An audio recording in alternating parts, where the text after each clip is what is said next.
Welcome to Gospel Truth with Andrew Wommack, celebrating 55 years of ministry. I'd like to thank you, Andrew Wommack, for what you've done to me, what you've spoken in my life, for the grace teaching that you've brought. As I thanked you a couple years back, I still am growing from it, and I look forward to many, many more years of you teaching, and I thank you for that. And now, here's Andrew.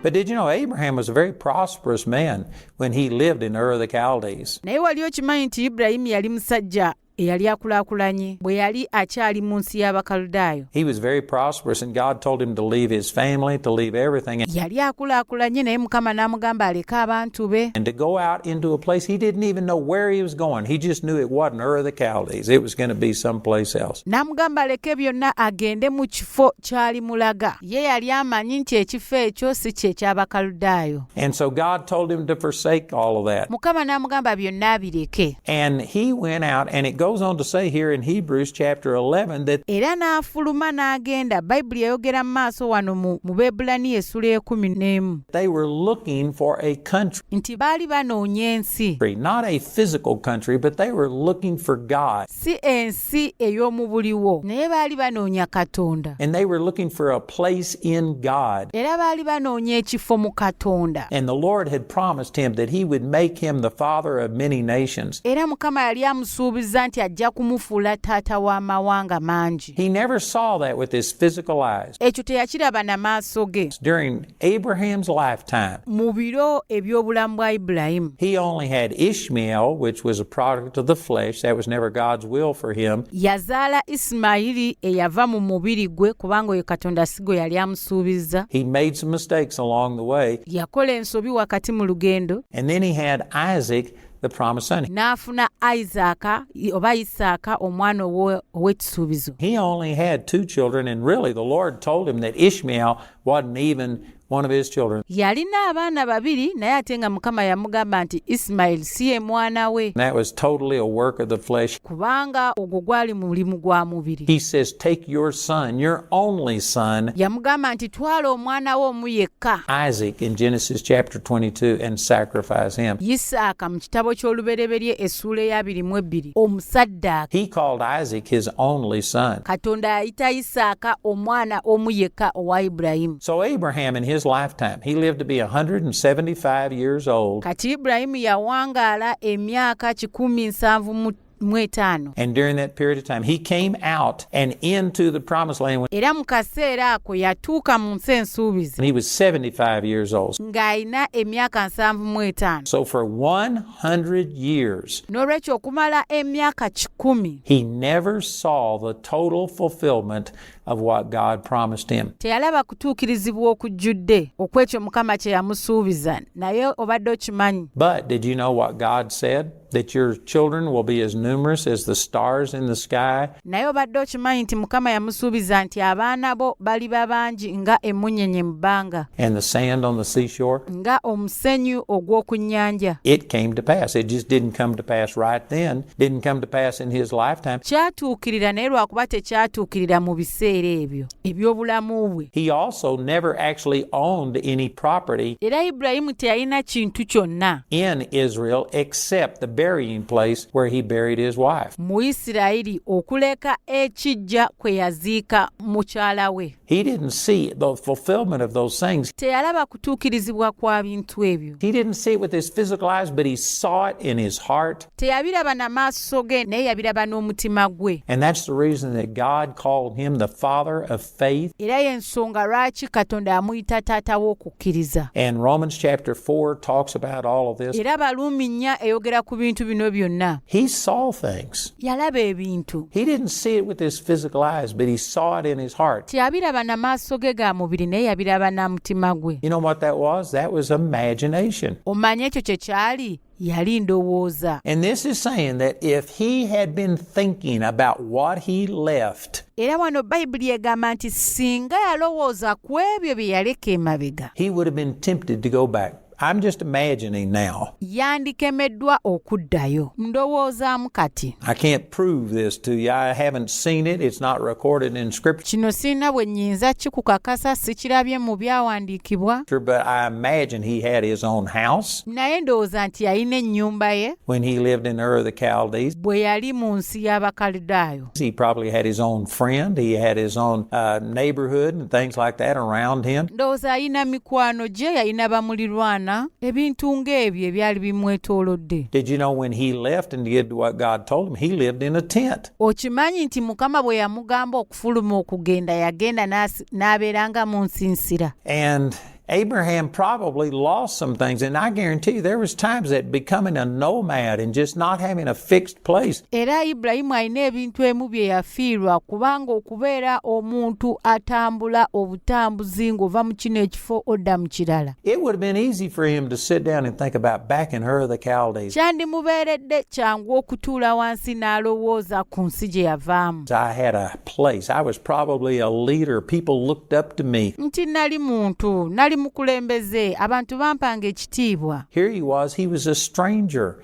in a strange land. Naye kati wano ali mu nsi eno ng'ate mugwira, mu nsi engwira. And he was constantly having to move around. Era yalinanga okutambula okuva wano ng'adda wali. If he would have sat down and looked at what he was seeing with his physical eyes and contrast that with what he gave up, singa yatuula wansi n'atunuulira bye yali alaba n'amaaso ge ag'omubiri n'abigeraageranya n'ebyo bye yaleka emabega, he would have been tempted to go back. Yandikemeddwa okuddayo. But it's also accurate to say that naye era kituufu okwogera nti if you don't go back in your imagination nti mu birowoozo byo oba tozzeeyo mabega and think about things that you've given up, then you won't be tempted. kulowooza ku bintu bye wavaako bye waleka tojja kukemebwa. I could be a great man of God if I was never tempted nsobola okubeera omusajja wa Katonda ow'amaanyi singa sikemebwa to do anything else. kukola kintu kirala kyonna. But see, the problem is we allow our imagination to be hijacked. Naye ekizibu nti tukkiriza endowooza zaffe okuwambibwa. And we allow our imagination to take us places that it should never go. Ne tukkiriza endowooza zaffe okututwala mu bifo gye tutandigenze. Boy, that is a strong statement right there. Eyo statement y'amaanyi nnyo. You know, we have students that come to our Bible college all of the time. Tulina abayizi abajja ku Bible College. And they come because God has spoken something to them. Era bajja olw'okuba nti Mukama alina ky'abagambye. And they may not use this terminology, but in their imagination they've got a vision. Bayinza obutayogera nti Mukama alina ky'atugambye naye mu ndowooza zaabwe balina okwolesebwa. That God has something more for their life. Nti Mukama alina ekisingawo eri obulamu bwabwe. They may not know exactly what it is, but they are leaving in obedience to God. Bayinza obutakitegeera kiddala naye batambulira mu kugondera Katonda. They leave their home, they leave their families, baleka amaka gaabwe, baleka abantu baabwe, they leave their security. baleka obukuumi bwabwe. Some of them, you know, have had a job and maybe they're pushing towards retirement. Abamu baleka emirimu ng'ate basemberedde n'okuwummuzibwa. And they give everything up to move here Ne baleka byonna ne bajja wano and to come to school. okusoma. And then when they get here, Olwo nno bwe batuuka wano, all of a sudden the reality of, man, you have to get up and be at school at 8 o'clock in the morning, some of them. mbagirawo ne kibajjira olina okugolokoka ku makya ogende osome. Ssaawa 2 ez'okumakya abamu ku bo Are not early risers, and so it begins to start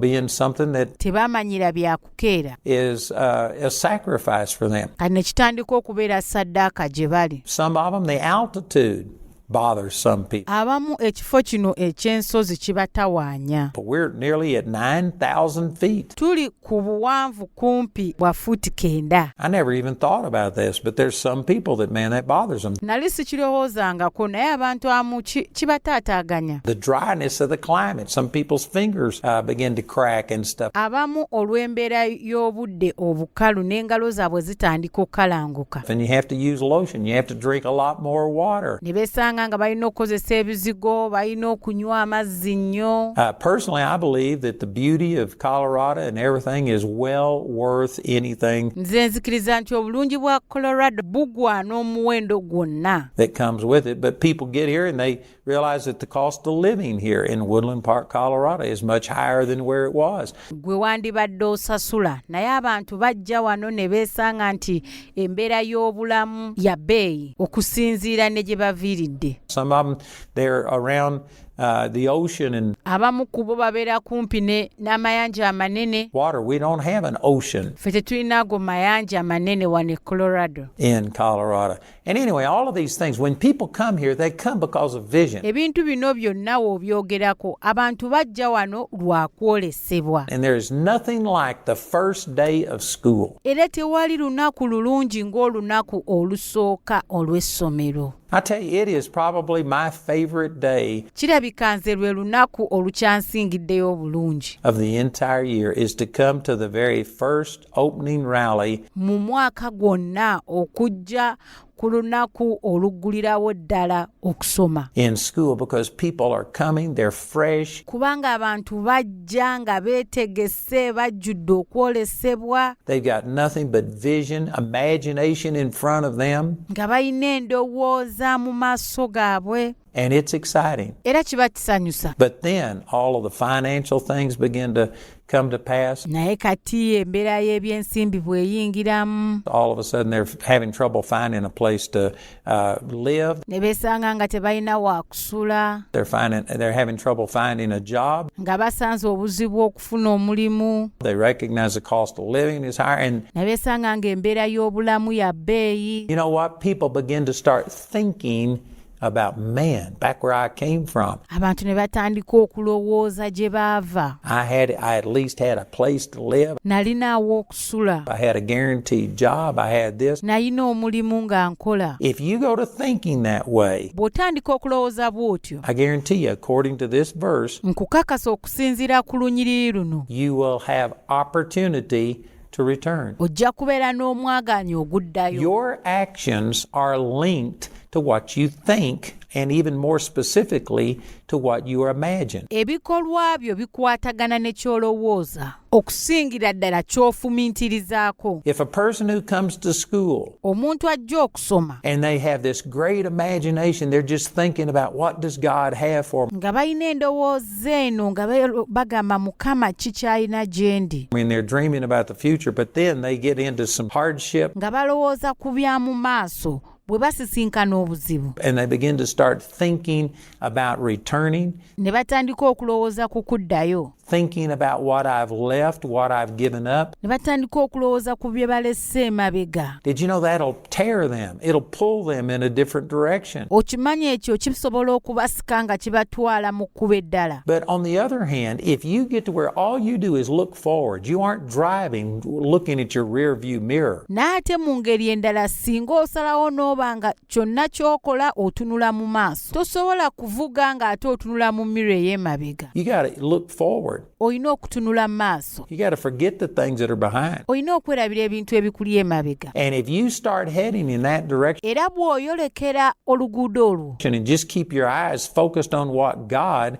has in plan for you in advance, amaaso go n'ogatunuuliza ekyo Katonda ky'akutegekedde, well, then that's your imagination, and that's powerful. kati eyo ebeera ndowoozayo era ekyo kiba ky'amaanyi. But see, you can't do anything without your imagination. Tewali ky'oyinza kukola awatali ndowoozayo. If they had been thinking about imagining where they came from, Singa baali nga balowooza gye baava, they would have been drawn back there. bandibadde basikibwa okuddayo eyo. And this is true with every person. Era kino kikwata ku buli muntu. You know, I've given this testimony before, but Obujulizi buno nabuwaako. I was raised in a Christian home in Arlington, Texas. Nakuzibwa mu maka g'Abakristaayo e Texas. I was in a very conservative area. I went to a very conservative church. Mu kifo n'ekkanisa nga kya tteeka. And I'm not sure that this was all my Era sikakasa nti nze yasalawo okukuzibwa mu kifo bwe kiti ekijjudde amateeka. choosing, but nonetheless, I was raised in nearly a vacuum. Kyenkana nakuzibwa nga sirina na kimu kye mmanyi. And I just didn't know anything about drunkenness, drug addicts,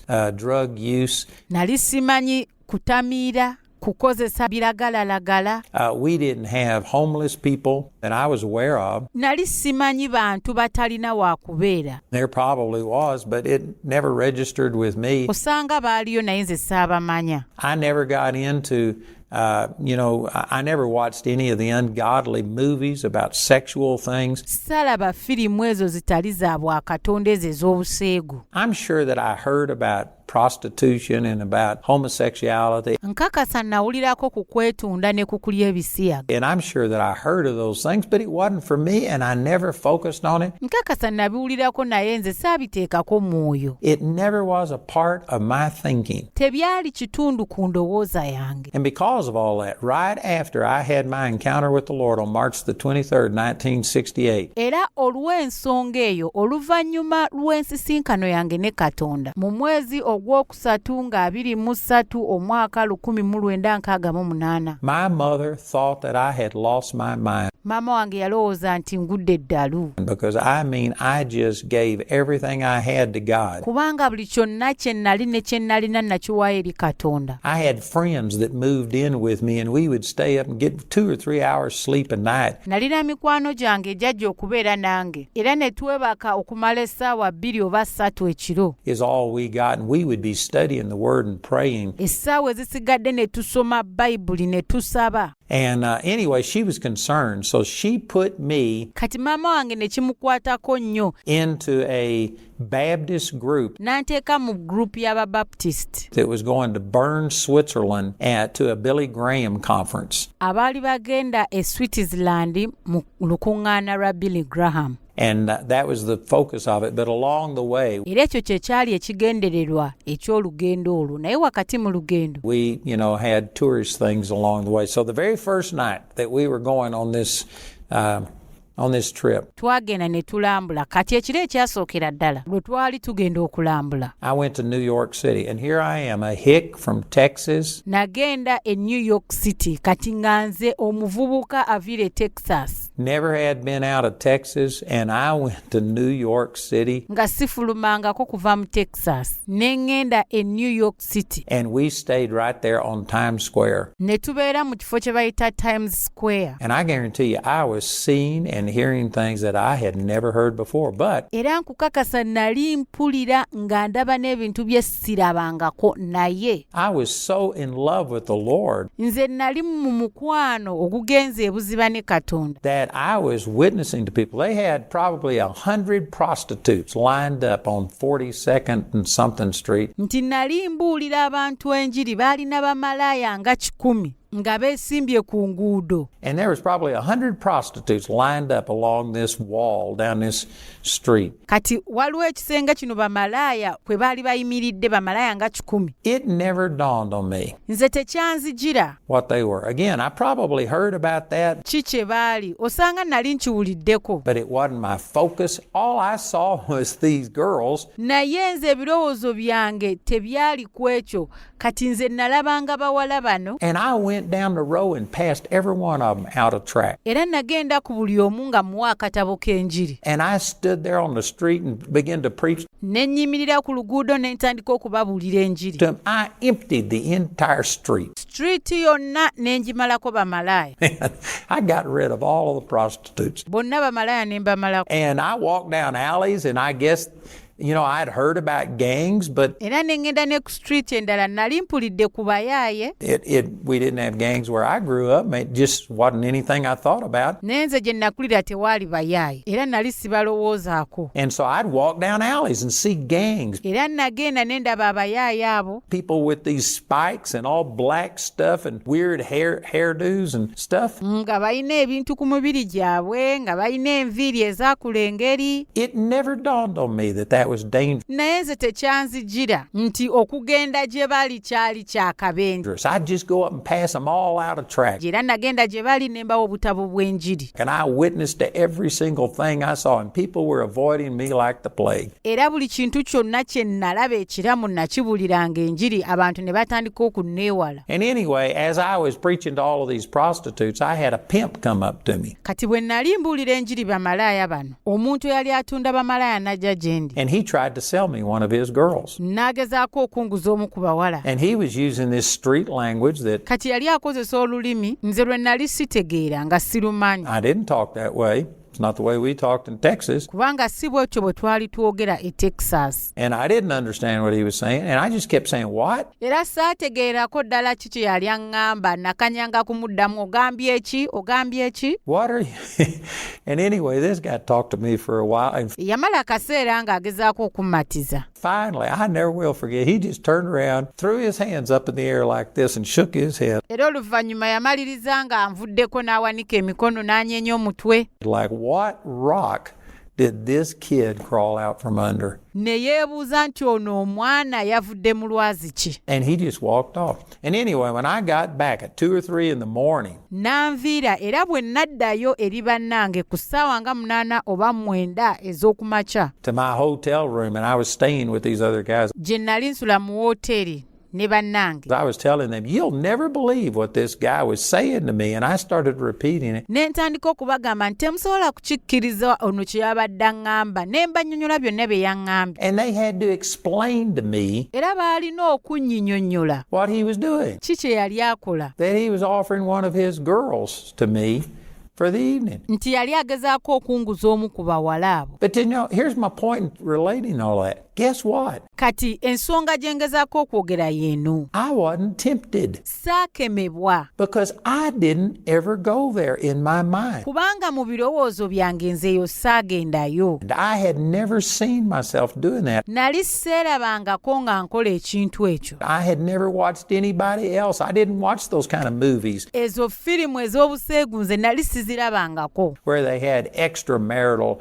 relationships. Firimu ezirimu ng'omusajja oba omukazi ayina omukazi oba ayina omwagalwa asukka mu omu. It was not a part of my mind, my thinking, Ekyo tekyali kitundu ku birowoozo byange ne ku ndowooza yange. and because of it, I wasn't the least bit tempted. Era olw'ensonga eyo nze saakemebwa. If you're tempted with sexual sin, Bw'obanga okemebwa obukaba, it's because you've already been there in your imagination. lwakuba nti wabaddeyo dda mu bukaba mu ndowoozayo. And you may not have gone out and have pursued it, Oyinza okuba nga tonnagenda kubukola. but in our culture today, we are having sexual, ungodly things just thrown at us every time you turn around. Naye mu nsi gye tulimu olwaleero ebintu eby'obukaba biri buli wamu. They even sell toothpaste trying to use sex on advertisements and stuff. Buli w'otunula olaba n'eddagala ly'amannyo bakozesa bukaba okugezaako okulitunda. So we are being bombarded with this. I'm not saying that you necessarily go out and pursue it, Kati ebintu bino bitubeera mu maaso buli kiseera. Sigamba nti gwabinoonya okubiraba, but you have to do more than just say, not be the one who's the aggressor. You have to actually learn how to defend yourself against all of these thoughts. naye oyina okuyigamu engeri gye weetangira ebintu bino okubanga bikuyingira mu birowoozo byo. And images that are bombarding us every single day. N'ebifaananyi ebitulagibwa buli lunaku. But if you are tempted with sexual sin, Naye bw'obanga weesanga ng'okemebwa n'obukaba, you've been there in your mind already. mu ndowoozayo wabaddeyo dda. You've been there in your imagination. You've seen it in movies. Okirabye mu ndowoozayo lwakuba wakiraba mu firimu. You've read it in books and you've let those words paint a picture. Wabisoma mu butabo era oganyiza ebigambo ebyo okusiiga mu bwongo bwe ekifaananyi. And so you can sit there and white knuckle it and hold on and say, oh God, help me to not go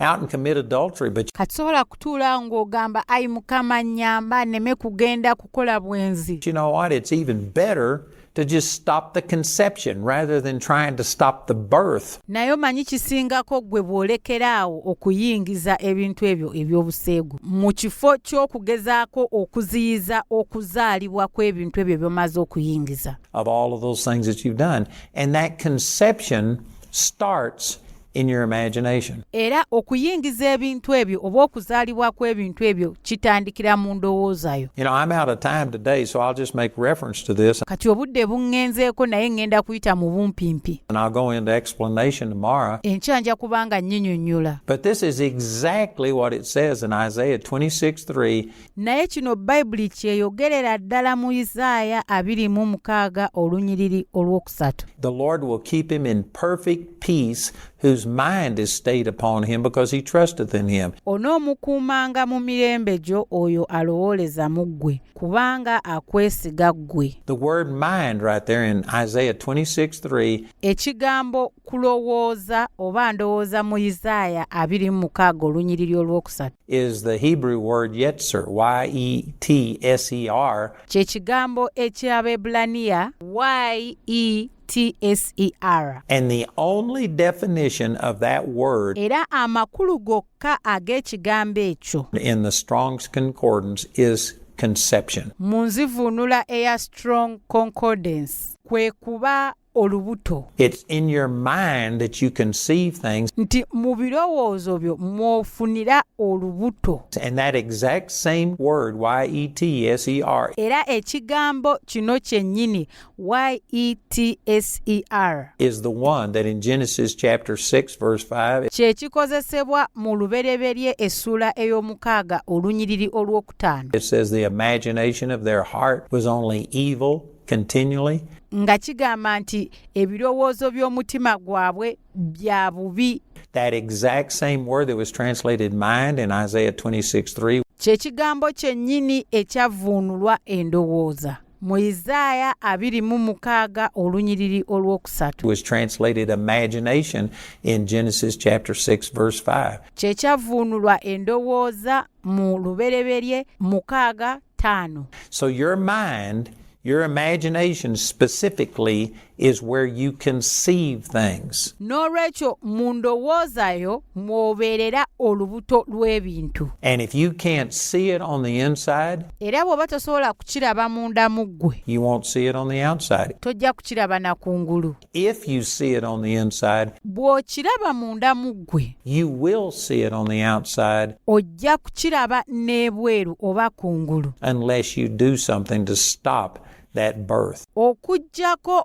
ng'olina ky'okoze ekikugira okuzaalibwa okw'ekintu ekyo. And so I'm going to be talking about that on our program tomorrow. Kati n'olwekyo olunaku olw'enkya ekyo kye ŋŋenda okuba nga njogerako. But I tell you, this is powerful. Naye nkubulira kino ky'amaanyi. If you can understand what I'm saying, Kino singa okitegeera, this is already working in you. kikola mu ggwe weekiri essaawa zino kikola. It's just that with most people, it's working against us instead of for us. Naye lwakuba eri abantu abamu kikola bubi gye tuli mu kifo ky'okukola obulungi. So I've got this teaching entitled The Power of Imagination. We're asking for a donation of any amount. N'olwekyo nina essomo lino erigamba nti amaanyi g'endowooza.